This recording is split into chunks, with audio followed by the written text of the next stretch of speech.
Alrighty, I promised another game, and here we go. This one is a doozy. Wow. Just played it, actually, not more than probably half an hour ago. And I am up against C. Fisher 92484, wielding Keranos, God of Storms. It looks like it's the Is It mirror match, though I believe I'm playing with the better of the two commanders. But of course, in order for my commander to be better, I need a coherent draw of mana that includes both blue and red. And unfortunately, this game, I've just got islands and a reliquary tower. But I do have the Trophy Mage, which of course fetches the Coalition Relic, and I also have Mystical Tutor as a way to shore up my defenses and a memory lapse. And even though I've got the only double red spell in the deck, combined with no mountains, I decide reluctantly that I probably need to keep this because I think it's probably a little bit better than the average 6-card hand. I'm not happy with it by any measure, but I feel with just a little bit of luck, it could easily turn itself around and I'd be fine. All right, I'm going first. He did not mulligan. Let's see what he does. All right, just a basic mountain, no problem. That's actually really, really excellent because it means that I will have the ability to play a Trophy Mage on turn 3 before he has UU out, which is extremely important because the Trophy Mage is going to be my way to procure red mana. I certainly like the Trophy Mage a lot more in this newer format, which is generally slower, and you don't have the ability to ramp into the more expensive mana fixers off of the back of the 3 degenerate artifacts. I've been liking the Mage quite a bit. I've been very happy with it, at least in this deck. Alright, Snapcaster's a decent draw, although not terribly useful right now. I really just need red mana. In fact, I would have loved to have played Nin right there. If I had played Nin right there, I think that it really affects the way that the game unfolds. And then he's got a Chrome Mox on turn 3.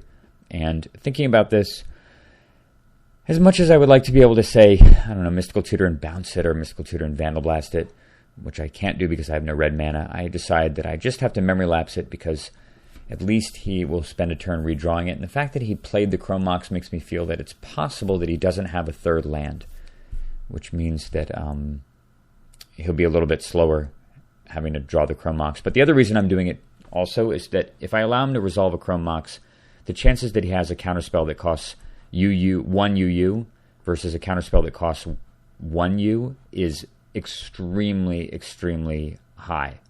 And it's so vital that I get the Trophy Mage out next turn that I absolutely cannot allow him to have 2 blue mana available on my next turn. Because if he counters the Trophy Mage and I don't draw another land here, the game may be for all intents and purposes, the game may just be over. So with that in mind, even though lapse is my only real defense right now, I decide that I have to just lapse the Chrome Mox and hope he doesn't have any counterplay to it. And sure enough, he doesn't, which means that I feel like unless he's really patiently sandbagging, this Trophy Mage is going to be able to stick.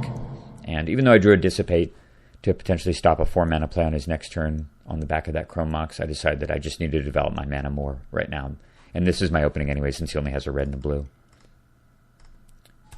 And I'm very, very happy when this lands. Of course, I use it. And there's a fair amount there's 4 really good targets. But of course, I'm getting Coalition Relic because it's the only way to get blue. I mean, the only way to get red mana, especially because I don't have a fetch land in the graveyard, which would have made me consider the Crucible of Worlds. So I'm feeling a lot better, especially if he taps out next turn and I'm able to stick the Coalition Relic, which means that I'll be able to ramp into the Chandra if he's not able to destroy it. So now I see why he wanted to play the Chrome Mox last turn. He's got the card I just tutored for in his hand already, which is the Coalition Relic. Very, very nice. And that's going to allow him to play his commander next turn. All right, so right here, I really, really, really, really, really want to draw another land. Any land would be completely fine, and the reason is because I want to flash out Snapcaster Mage to cast this Memory Lapse when he presumably casts his commander, and then that'll give me 4 points of pressure on the board and the ability to dissipate it when it comes out again. And unless he's got a lot more mana in his hand, he may just be stuck, unable to get to 7, and unable to interact with 4 damage per turn, and that may get me so far ahead that he has to be desperate and tap out, which gets Chandra to stick, and maybe I can Mystical Tutor for a Forbid or something and lock him out of the game with just the beaters. And my deck delivers an absolute brick in the form of Legacy's Allure.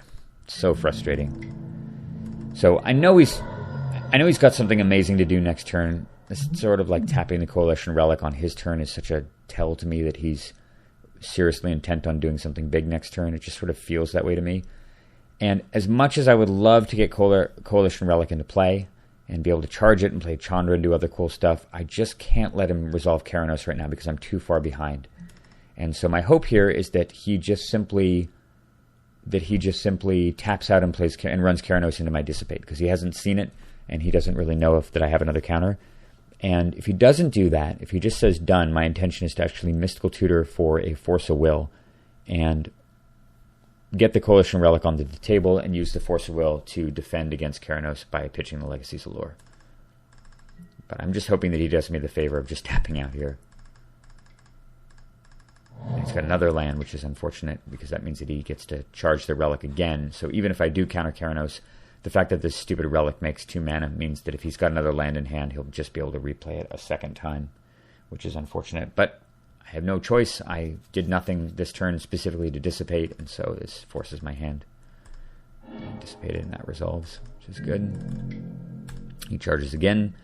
Makes me feel like he's got another land in hand. He's just intending to do the same thing next turn. So I really, really, really want to draw a land here. Like, please give me, please give me a land. I deserve it. I only have 3. Come on. Spell Snare. Normally you're pretty happy to see that, but in this situation it is just another absolute brick. But I've run out of time, and I have to just play the Relic, even if that means that he gets to play as Keranos, and I have no way of stopping it right now. Although I do have the Mystical Tutor, potentially to bounce it with into the Royal later on, or the Rift. I'm just going to hit him for 2. I'm hoping do not have a land. Just say done or something. That would be great. That would be great.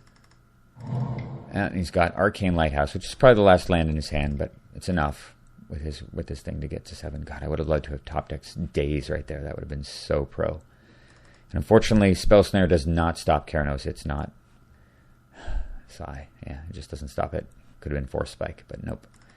All right, but at least I get Chandra out, which is sort of my backup play to deal with the Keranos. It's not parity because Keranos is 3 damage a turn. It means that it'll eat through Chandra's counters really quickly. But at least it'll give him some diversion, and I might be able to get Nin onto the table as well.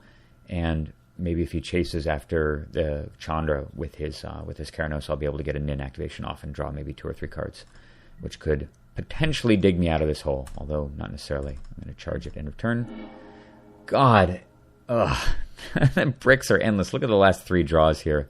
Allure, Spell Snare, and Mox Diamond. 3 completely dead draws in a row. Super frustrating. But I still have 2 red thanks to the Coalition Relic, and I'm going to slam the Chandra. And there's not much else to do here. There's no real reason to exile a card from the top of my deck, and in fact, I'm very reluctant to do that given the fact that I only have drawn 3 land this whole game, and there's a reasonable chance that the top of my deck is land, and I really need to draw it. So I'm just going to use the 2 red mana thing, hit for 2, and then make 2 red mana and play Nin the Pain Artist. Even if this means that Keranos kills Nin and I makes her cost higher, at least it keeps Chandra at 5 counters and keeps the pressure of the Trophy Mage on the board. So it's not the end of the world. So far behind here, and he reveals, first off, Counterspell, God. Well, at least that activates my Spell Snare to a degree. So he kills Nin, which I was a little puzzled by initially, because I can't really activate Nin for very much. It's not really that threatening. He's got another land, and into the Royal on Chandra with Kicker. Draws him another card, and he's got 2 blue mana, of course, which means that he'll be able to Spell Snare if I play the... he'll be able to counterspell if I replay the Chandra. Although, of course, I don't even have 2 red mana. So I pretty much need to draw any land this turn and be rewarded for the fact that I didn't use the exile ability on Chandra last turn. So come on, deck. Make it happen. Boom. Volcanic Island. Badass. All right, well, I'm certainly going to throw away... I'm going to play the Mox Diamond here, even though it's a little bit more vulnerable than the Volcanic Island. I'm doing that because my hand size is already at 7. And if I play a Volcanic Island and continue to draw no lands, then the Mox Diamond might just have to be discarded later. So this is a good opportunity to winnow my hand size down by 2. So play that, throw away the Volcanic. And now, of course, I've got this great combo to work around that counterspell. So I'm going to do that. And of course, I have to tap the Coalition Relic again to get RR, but at least it gets it out. Sure enough, he's got a counterspell. I'm very, very happy to see that he actually did play a counterspell and not something that costs 3. Like if he had played a Dissolve or a Dissipate or something, or a Disallow or whatever, then I would have not had Chandra, and he'd still have the counterspell in hand, which would really suck. So at least I get to use the spell snare. Now I don't have to worry about my hand size at all. And Chandra's back. And this time I decide I'm going to exile because I don't have an immediate use for the red mana. And I did draw a land right there. And my deck says owned. Mistake. There was a land on top. Not that I could have known that, but I would have really liked to draw that land. But, you know, what can you do? Just playing the odds. Hit him for 2 down to 19. At least something's happening here. You know, I've been somewhat proactive and done a little bit of damage to him, which could wind up mattering down the road. Keranos activates again, and he gets another spell, which is Crucible of Worlds, and that's going to... And I figure he's going to just kill the Trophy Mage, because he still has time to deal with Chandra, but maybe he's just really concerned about getting unlucky and drawing a few lands in a row, and me ultimating it. So with that in mind, he just takes a bite out of Chandra's counters and hits her for 3. I guess I'm kind of glad that he's not drawing extra cards. That's good, at least. He plays Crucible. I can't do anything about that. And he's got Arid Mesa, and clearly he's got many mountains in his deck, so it'll probably fetch for the foreseeable future. It does deal damage every time, though, which is something to consider. All right. Trinket Mage. Wonderful. All right. I'm just going to attack again. Yeah, so I make 2 red mana off of Chandra, even though that gets her only back to 3 counters, of course, and she'll die anyway. But the 2 red mana is really nice because I can go get an artifact. And I thought about getting the Seed of the Synod, and then ultimately decided to just go with Mox Opal because it's a little bit more flexible. Kind of like having... You never really know what your opponent's going to do, right? I mean, maybe he's playing with land destruction type cards, and these artifacts might prove to be quite useful. Maybe he's playing with Winter Orb. There's a lot of different things he could be using, and I just feel that the overall flexibility of the Opal is better than the Seed of the Synod, even though I have to cast it and it has to resolve. But I do get to hit for 2 again. I've got him on this little clock here. He takes another point, so he drops to 16. And end of turn, he taps a bunch of mana. I'm sitting there thinking, like, what the hell is this going to be? And I figure if it's any type of card drawing, like if it's Opportunity or if it's Fact or Fiction, which is what I really thought it would be, I'm absolutely going to be just playing the Snapcaster Mage and then casting Dissipate on it. But instead it's Flash of Insight, and because that's kind of quasi-card advantage more just filtering, I can actually let it go without worrying. He charges again. I'm really, really worried about what this turn is going to entail, and I really want him to hit a land right here. It's rare when I want my opponent to draw an extra card, but I really don't want him to kill the Chandra. That's extremely important. And of course, he reveals Devastation. Wow. Destroy all creatures and lands. So that makes sense with his commander, I suppose. He probably actually has no intention or way of ever actually turning it into a 6/5. It's supposed to just sit there in play while he blows up lands and counters stuff. So it makes perfect sense. And unfortunately, that kills off the Chandra. And it also confirms my suspicions when I went and got Mox Opal over Seed of the Synod that he is in fact playing some sort of mass LD strategy. So there goes the Chandra. She's actually done some pretty good work. I'm not too unhappy about that. He taps a bunch of mana here and hard casts the Devastation with 4 cards in hand. And of course, this basically ends the game. Maybe I'll consider letting this go given the fact that I haven't drawn any land this game. And I have the option, I've got the Mystical Tutor in hand as well as Snapcaster Mage. So there is an alternate route here of potentially letting it resolve, Mystical Tutoring for Vandal Blast, Vandal Blasting away the Crucible of Worlds, and then on the subsequent turn, Snapcastering and Vandal Blasting away the Coalition Relic to just completely cripple all of his mana, which might have actually worked in retrospect, but it's very risky, especially if he hits consecutive spells off of the Keranos and nukes down my creatures, because I don't really have any way of clawing my way back into the game. And because Keranos is drawing either direct damage or extra cards every turn in the form of lands, he'll very quickly be able to recover and I'll still be behind. So after much consideration, I decide that I need to Snapcaster here. But at the end of the day, if he does have playback, if he does have a counterspell here, it's not the end of the world because I do have these options of tutoring during upkeep and then breaking the Crucible of Worlds. And he hasn't played a land yet, of course. And I'm going to just dissipate this. And I see him tap 2 mana, and all he does is just Flash of Insight for 2. But he doesn't actually counter. So it works. And I've got 3 creatures out now, and he's at 16, which is really interesting. And I actually gave some consideration here. I thought for quite a while about whether or not I wanted to just tutor for a counterspell to try to just really push hard here at the end. If I tutor for a counterspell, probably I would get Cryptic Command, and that would allow me to hit for 6 and probably deal with at least 1 turn of his resistance, which would allow me to get him all the way down to 4 life, which is nearly dead. But he probably has sweepers in his deck, and there's a lot of different red sweepers. He's probably playing with tons of them. So that play could really, really backfire. And my other plan too is that if I hit him, let's say I hit him for 6 here, Keranos nukes down one of these guys, I play a land, and at the end of the turn I mystical tutor for one of my X spells, either the Rolling Earthquake or the other Earthquake. If he's desperate and he taps out and I get one more attack with 2 or 3 of these mages, that'll bring him to within lethal range of an X spell, and I'll have a way to win the game that way, which would seem extremely improbable given how it looked earlier. I think this is probably the first game, literally in this deck's history, that's turned out this way, where I have never been able to get my general to work. I've had a very, very weak board position and weak mana, and I've kind of just gone into wizard beatdown mode. But he's a 10, so there's hope. And I'm just playing Nin here as a decoy again. I really want these 2 power guys to survive if he does in fact flip or reveal another spell. He notice he doesn't sack the Scalding Tarn there, which is interesting. And he flips another spell. God damn it. And it's the ultimate one. It's fucking Rolling Earthquake. So frustrating. But looking at the mana, you see right here I've got a total of 1, 2, 3, 4, 5, 6, 7, 8. I have 8 mana sources. If he casts Rolling Earthquake for 2, which of course he would do, I only need 1 more mana to potentially kill him with the Mystical Tutor and a Rolling Earthquake, or the regular Quake. So the Rolling Earthquake is actually interesting, that if he deals damage to himself, it might result in me being able to burn him out. So he kills Nin again, which I certainly agree with. He takes another point of damage, going to 9.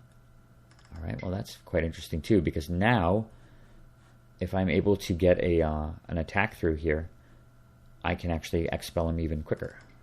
He's tapping a bunch of mana. I'm thinking, like, what the hell is he doing? Clearly the play is just Rolling Earthquake for 2, right? Kill my board, and then he's got Keranos and Crucible, and he's still got a comfortable life total. He has recycling ability to kill off Nin the Pain Artist, and he also has a bunch of cards in his hand. But then he goes and does this. All this mana being tapped. Upheaval!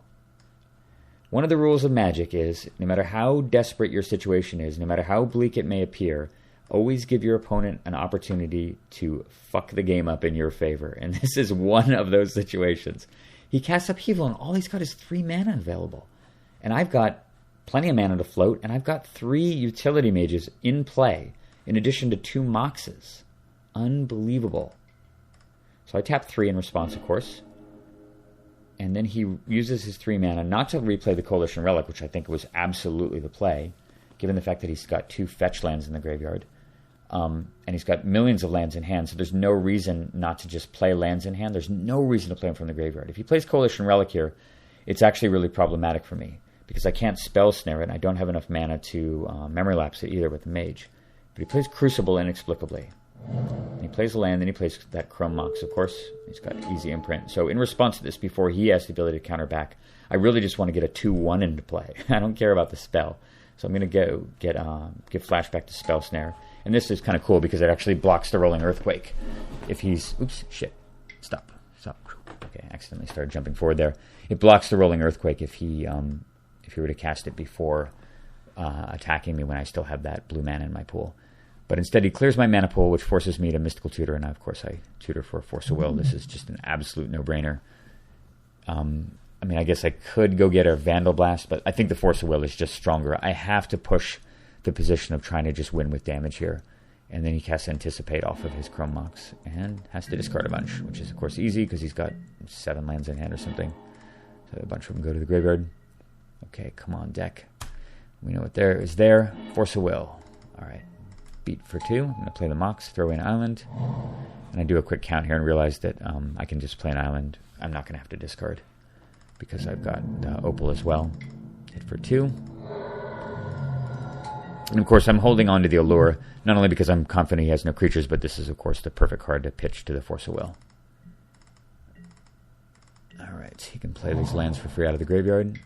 And now he plays Coalition Relic, and this is just a no-brainer Force of Will, of course, because it means that he can't cast his Keranos again next turn, and he can't do much of anything because he's going to be stuck at 4. So it's an easy Force of Will play right there. Polluted Delta. Damn, I was really hoping to draw another land there. But that's alright. I mean, I'm sorry, not a land. Another counterspell. I really haven't drawn too many this game. I got him down to 5. So the question is, which mage do I play? If I play Trinket Mage, there are 3 targets left. One of them is Jeweled Amulet. That's kind of useful, although not particularly great. And one of them is the Seed of the Synod, and then there's the 2 1-mana things that fetch lands, either the Wayfarer's Bauble or the Expedition Map. And I don't think either of those is really going to matter much either. The Trophy Mage at least gets 1 card that might have a potential to interact, and that card is Veldican Shackles. Reason being that it's possible that under this kind of pressure he might play his own utility mage and just need a desperation blocker. And if I go get Veldican Shackles, then I can steal it. So that's my play here. Cast the mage, go get Shackles, and say done. And of course, as soon as I play the Shackles, the Opal will turn back on due to Metalcraft, and I'll have the ability to use it for 3. All right, it goes back to his turn. This is this is an amazing game. But he's only got 3 mana, and that really curtails his options. And he imprinted the Rolling Earthquake. And then, after thinking for a while, drawing that last card, Mr. C. Fisher scoops it up, giving me the win in this most improbable comeback, where I think that if my opponent had done a variety of things differently, certainly had decided to just cast Rolling Earthquake there instead of casting Upheaval, this game could have easily turned out differently. But thanks to his timely upheaval in my favor, I was able to scrape together enough damage with these dorky wizards to take the game down. I really hope you guys enjoyed that game. Just remember that even when the situation looks bleak in Magic, if you're playing a control deck and you're patient, you can sometimes win games that seem like they're well out of reach, and especially when your opponent assists you in those. So never give up, and always look for ways to eke out the victory. I will see you guys soon. Take care.